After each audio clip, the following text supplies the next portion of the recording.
Okay, y'all, let's talk about vaginal lubrication. So, this is one of my favorite topics as well, besides other ones that we talk about. Excuse my rude. So let's talk about natural vaginal lubrication. Again, this is a really great favorite topic because not only because I have a vagina, I love it to be, working properly the best way that I can. Let's talk about what it is. So, basically, with vaginal lubrication, when it comes to vaginal dryness, that is a condition where the vaginal tissue becomes dry, thin, and inflamed due to reduced lubrication. Sometimes it could be symptoms of various factors. Most commonly, a decline in estrogen levels, which is often associated with menopause. Other causes could be breastfeeding, certain medications, medical conditions, your diet, your hydration.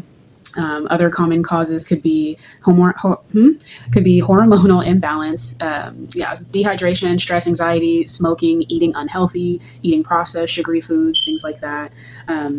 But of course, whenever you're altering those things that you are able to change, like the healthy eating and making sure you're getting hydration through your water, H3O, I think it is. Yeah, H3O, which is basically like your fruit juices, coconut water, alkaline, spring water, things like that.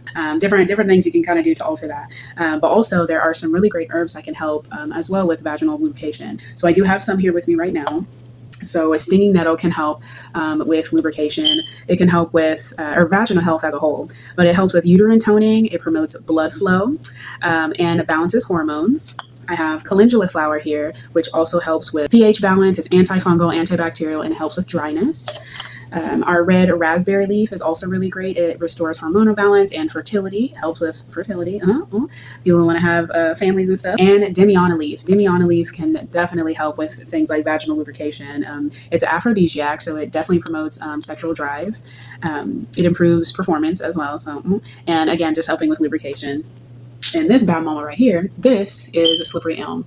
I thought y'all could see. There we go. Well, still looks backwards for y'all, but this is slippery elm. This is an herb that gets grounded down to a powder, and I do believe it is in root form first. Yeah, because a slippery elm bark powder. So it's a bark, and they grind it down to a powder, so it's easier to take. I like to put this in my warm tea. You can have this in something warm or cold or capsules. I've seen. I do leave tinctures as well, of course.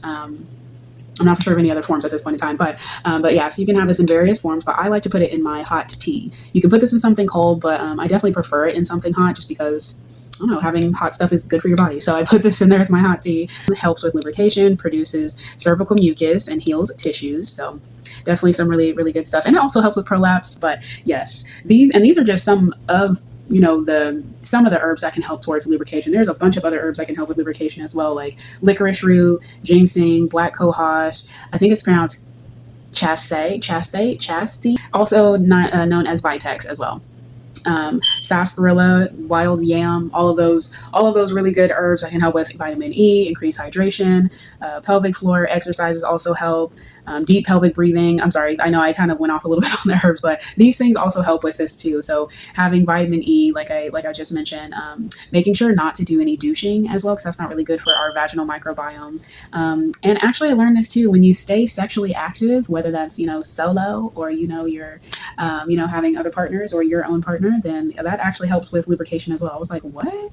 I guess I never really thought about it like that, but I mean, hey, do your thing. You want to keep it juicy, keep it going, keep it revving. Reducing stress as best as we can. I know that sounds like, oh, okay, yeah, let me just do that. But like really trying out different things that help towards reducing your own stress. So whether you're developing a hobby or watching or doing something that makes you happy, walking around for a little bit around your neighborhood or a park, or I don't know, something that just, helps towards reducing stress. Or if you go to my last video and you look up those stress reducing and try out those stress reducing herbs that we talked about, that can also help as well. So whichever you may take it to help to keep a juicy, lubricated vagina. I just wanted to let y'all know about these herbs today, and just to remind y'all that there is a way to make sure to keep your vaginal health all lubricated and healthy.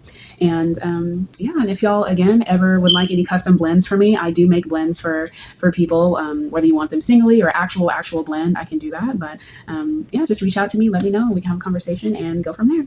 But otherwise, I appreciate y'all. I will talk to you very soon, and hit me up whenever you're ready.